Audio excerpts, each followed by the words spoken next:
Misteri Kerajaan Gaib Pulau Mas, Indramayu. Di alam manusia, Pulau Mas hanya berupa rawa-rawa yang bersisian dengan muara laut Jawa. Persisnya berada di kampung Pulau Mas, Desa Centigi Sawah, Kecamatan Sentigi, Kabupaten Indramayu, Jawa Barat.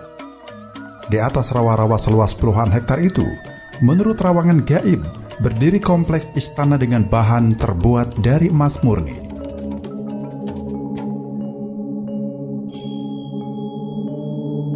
Kerajaan dengan keraton sangat megah itu sampai saat ini masih dipimpin oleh sosok Raja Jin yang sangat sakti bergelar Raden Werdinata, dengan mahapatihnya yang juga cukup tersohor, yakni Mahapatih Jongkara.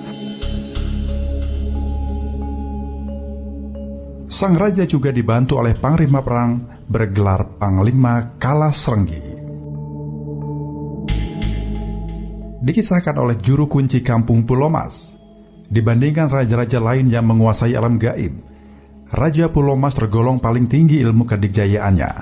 Alam gaib terbagi dua wilayah, yakni wilayah atas bumi dan di bawah laut. Alam gaib bawah laut ini dikuasai oleh Nyi Ratu Roro Kidul untuk wilayah pantai selatan, sedangkan pantai utara dikuasai oleh Nyi Ratu Nawang Wulan.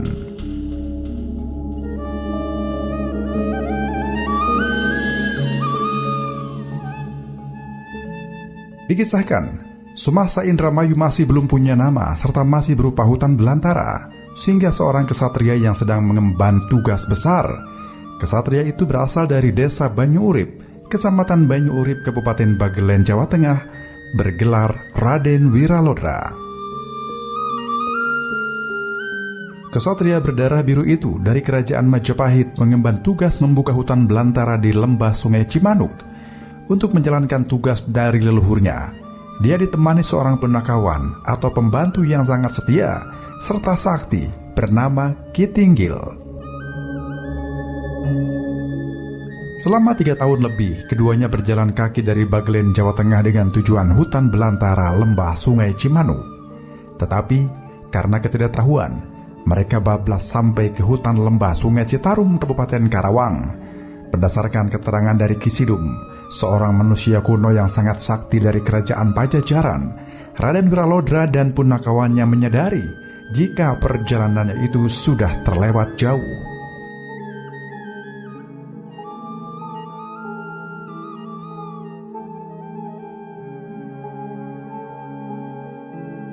Melalui perjuangan keras serta mengikuti binatang peliharaan pemberian Ki Sidum yang berupa Kijang Kencana, akhirnya sampai juga mereka di hutan di lembah Sungai Cimanuk. 3 bulan membabat hutan di lembah sungai, halangan pun mulai datang. Ternyata di hulu Sungai Cimanuk ada sebuah kerajaan jin yang membawahi raja-raja kecil di alam gaib sepanjang aliran sungai, sejak Kabupaten Sumedang hingga ke muara laut Jawa pantai utara Indramayu.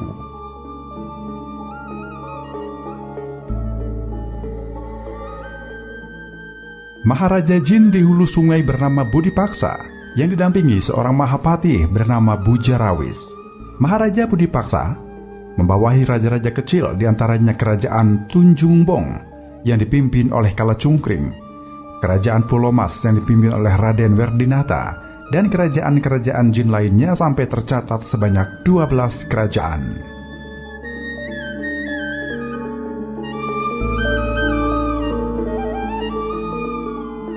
Kehadiran Raden Wiralodra di hutan lembah Sungai Cimanuk yang membuat gerah bahkan menciptakan teror menakutkan di kalangan bangsa jin dan makhluk halus lainnya yang menetap di lembah sungai.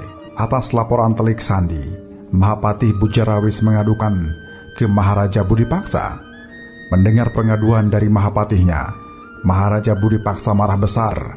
Tanpa buang waktu, Maharaja Budi Paksa didampingi Mahapatih Bujarawis menyatroni Raden Wiralodra yang sedang membabat hutan didampingi Ki Tinggil.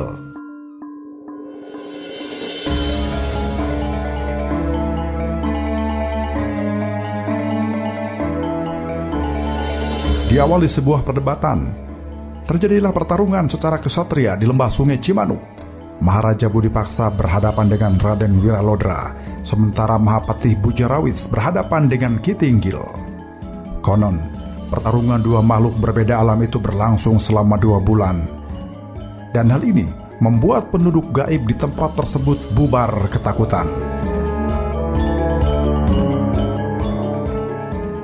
Berkat kesaktian Raden Wiralodra, Maharaja Budipaksa berhasil dilumpuhkan dan dikurung di dasar muara Sungai Cimanuk. Dikisahkan, sebelum dilumpuhkan, Maharaja Budipaksa memerintahkan Mahapati Pujarawis supaya meminta bantuan para raja kecil taklukannya. Namun, 10 raja taklukan Maharaja Budipaksa beserta Mahapatihnya dengan gampangnya pula dilumpuhkan oleh Raden Wiralodra dan Ki Tinggil. Hanya Raden Werdinata yang masih bertahan. Dia bertarung melawan Raden Wiralodra, sementara Mahapati Jongkara maupun Panglima Kalasrenggi kabur dihajar ilmu pamungkasnya Ki Tinggil.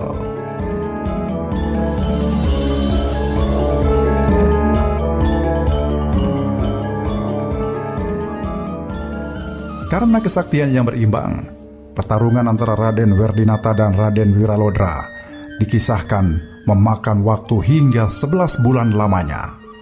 Senjata andalan Raden Wiralodra berupa cakra udaksana yang telah melumpuhkan Maharaja Budipaksa ternyata mampu diatasi oleh Raden Werdinata dengan menggunakan pusaka berupa tameng bernama Kopiah Waring, pusaka turun-temurun kerajaan Pulomas.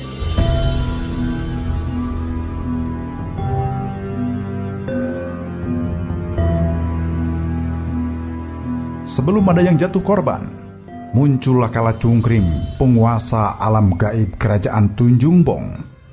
Kalacungkring menyarankan pada Raden Werdinata supaya menghentikan pertarungan dan sebaliknya menjalin persaudaraan dengan Raden Wiralodra. Selain dengan dalih Maharaja Budapaksa sudah dikurung di dasar Sungai Cimanuk, alasan yang paling utama adalah karena ketakutan bila mana leluhur Raden Wiralodra tersinggung.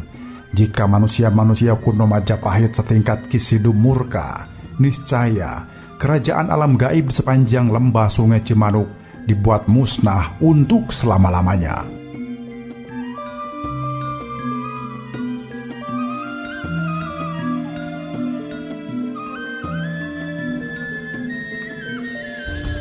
Atas saran Kalacungkring, Raden Werdinata meminta lawannya agar menyudahi pertarungan dan mengajak mengikat tali persaudaraan hingga ke anak cucu.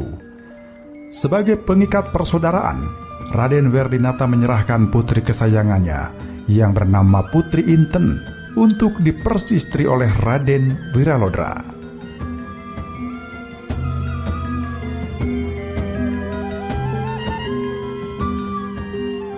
Setelah perdamaian itu, dengan dibantu para prajurit dan penduduk Pulomas, tugas mendirikan kerajaan di lembah Sungai Cimanuk pun lebih cepat selesai, dan Raden Wiralodra tercatat menjadi pemimpin pertama kerajaan di lembah sungai tersebut, yang hingga kini bernama Kabupaten Indramayu.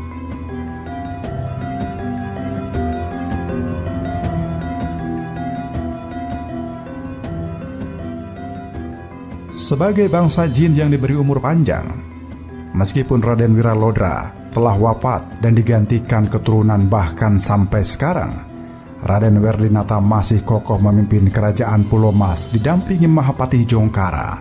Sedangkan Panglima Kalasrenggi setelah kabur dari hadapan Ki Tinggil, kini menjadi pemimpin raja kecil di Rawabolang dan masuk Desa Jatisura, Kecamatan Trisi, Kabupaten Indramayu.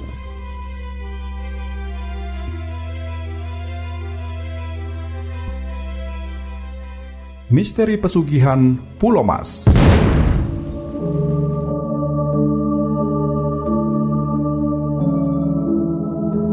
Seiring perubahan zaman, ikatan persaudaraan antara penduduk gaib kerajaan Pulomas dengan penduduk Kabupaten Indramayu mulai menyimpang dari makna persaudaraan yang sejati. Dikisahkan dan banyak dipercaya bahwa penduduk kerajaan Pulomas siap membantu berbagai problem terkait soal ekonomi yang dialami manusia penduduk Kabupaten Indramayu dengan kompensasi. Manusia bersangkutan sesuai dengan perjanjian menjadi budak di alam gaib Pulomas hingga hari kiamat.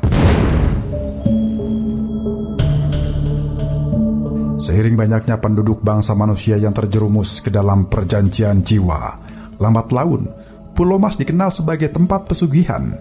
Keberadaan Pulau Mas sebagai tempat pesugihan belakangan gaungnya sudah semakin meluas, sehingga orang yang mengadakan laku ritual pesugihan di Pulau Mas bukan sebatas warga Indramayu, melainkan datang dari berbagai daerah di Pulau Jawa bahkan hingga Sumatera.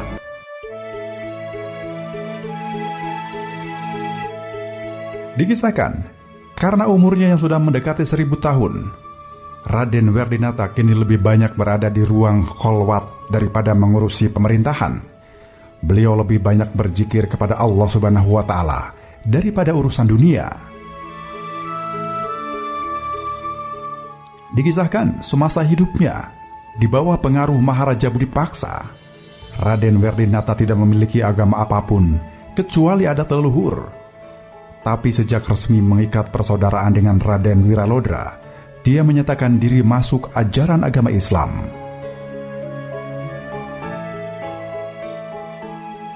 Lalu siapa yang mengadakan ikatan perjanjian pesugihan dengan bangsa manusia?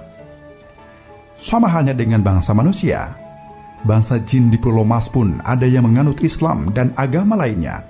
Juga ada yang melestarikan adat leluhur. Ada penduduk yang berbudi luhur, ada juga yang berperangai jahat. Penduduk Pulau Mas yang berperangai jahat inilah yang selama ini menangani proses perjanjian pesugihan dengan manusia. Selain tidak pernah menyesatkan, Raden Werdinata juga konsisten dengan ikatan persaudaraan dengan Raden Wiralodra, meski saudaranya itu sudah wafat sejak ratusan tahun silam. Buktinya, dalam zikirnya, suatu malam Raden Werdinata mendapat petunjuk bahwa konon katanya daerah Indramayu akan terjadi gelombang pemusnah atau tsunami.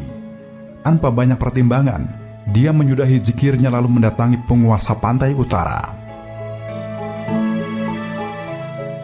Di hadapan Nyi Ratu Nawangwulan, Raden Werdinata meminta supaya ombak pemusnah itu jangan sampai menerjang penduduk Indramayu.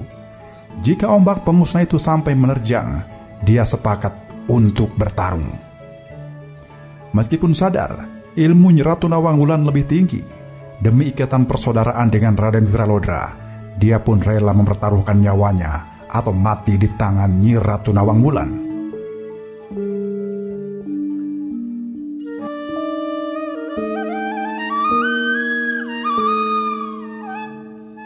Beruntung, Nyi Ratu Nawangwulan bersedia memenuhi permintaannya, sehingga ombak pemusnah itu urung menerjang Indramayu dan konon katanya dialihkan atau bahkan berputar menerjang daerah Pangandaran, Kabupaten Ciamis dan sekitarnya. Itulah beberapa misteri yang melekat pada kerajaan gaib Pulau Mas, Indramayu. Terlepas dari percaya atau tidaknya kebenaran tersebut, kembali kepada penilaian masing-masing. Salah satu yang bisa kita petik dari kisah ini adalah jangan sekali-kali manusia bergantung kepada jin untuk menjadi kaya. Berusahalah dengan kemampuan yang ada agar mendapatkan rezeki yang lebih berkah. Karena seperti yang dikisahkan, jika bersekutu dengan jin, maka taruhannya adalah menjadi budaknya kelak, abadi hingga ke neraka. Demikian misteri kerajaan gaib Pulau Mas Centigi Indramayu. Wallahu alam.